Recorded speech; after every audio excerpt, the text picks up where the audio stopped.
Hi everyone, it's Laura, and today I'm here to talk to you about the Inheritance of Orquidea Divina. So, this book was interesting. It almost felt kind of like a fever dream.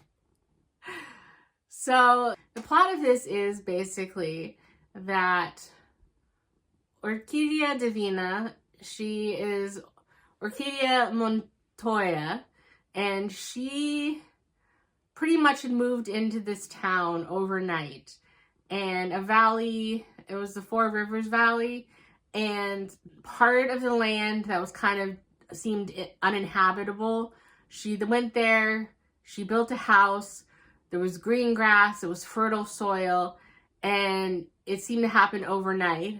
And so that started a lot of rumors and people knocking on her door, trying to sneak in and calling her a witch. They sent the sheriff on her, and she pretty much stayed put. And she went through numerous husbands, 4 different husbands, and they had kids.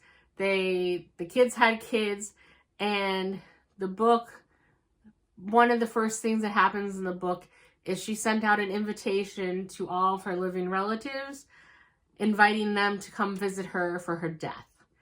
And there seems to be little doubt in the beginning that there is something off about her, and she does seem to have some sort of powers, because some of the main characters you follow are 2 of her grandkids who are cousins, Marimar and Raimundo, and you see them get the invitations where they are.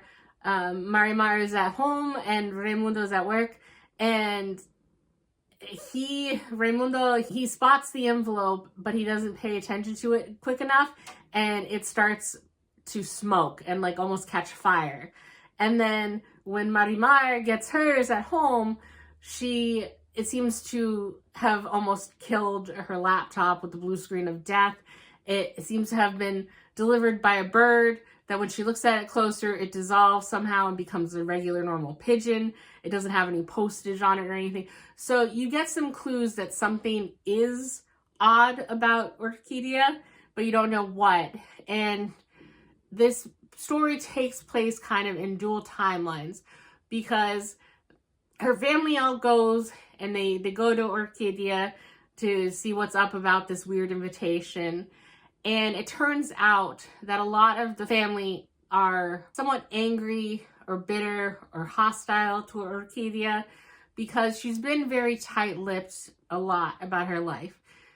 They knew that she came to the US from Ecuador, but she's told fantastical stories about her childhood and making friends with the river monster and stuff like that. But while they were children, and a lot of the children believed her stories and believed in magical powers, like Raimundo at one point, he was fully on board with his grandmother being a witch. And he believed it later than a lot of other people in the family did.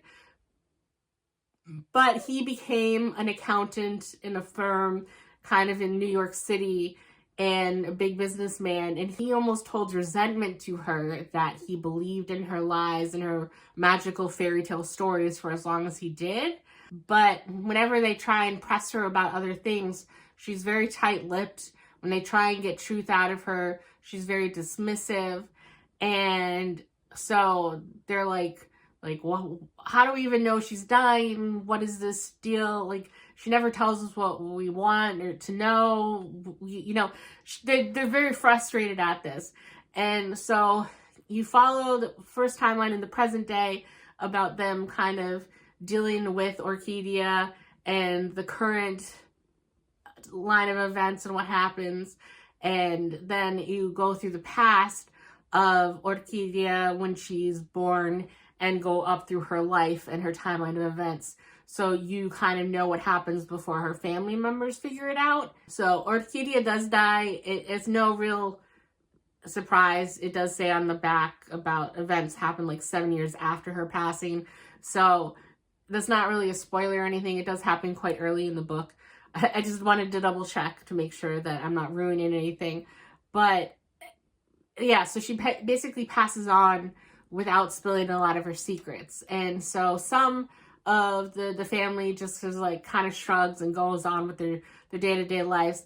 Marimar, she inherits the house and the land that Orquidea had claimed and just basically abandons her life. She was sharing an apartment with Raimundo in New York, and she just kind of abandons it there and spends her time in Orquidea's home and land and kind of creating a life for herself there. And so it follows a few of the other people that are still impacted by Orquidea's death. Well, 7 years later, certain family members start to die, and so they have to come together and kind of solve Orquidea's past mysteries. And it is just very bizarre. I think it's kind of supposed to be a grander theme or book on like generational trauma and healing from it and figuring out how to overcome stuff like that. And I know a lot of people in older generations, if they go through hardship or trouble, they don't want to burden the younger generation with that truth. And so they just have been silent on a lot of stuff. But like if I learned anything from watching reactors react to Encanto, like apparently generational trauma is a big thing in Latino culture. So the things that Orquidea has gone through in her life, she was told by her mother that she was born under the most unlucky amalgamation of cosmic signs and events that is possible. So she was born unlucky, and that she would have to fight that luck tooth and nail her entire life. And it does seem to kind of come through fruition, because everything that Orquidea overcomes in this book, it is staggering, the stuff that she has to go through. And the fact that she was able to find some peace at all is quite impressive. But the fact that she wasn't able to accurately share that burden with her family made her somewhat isolated.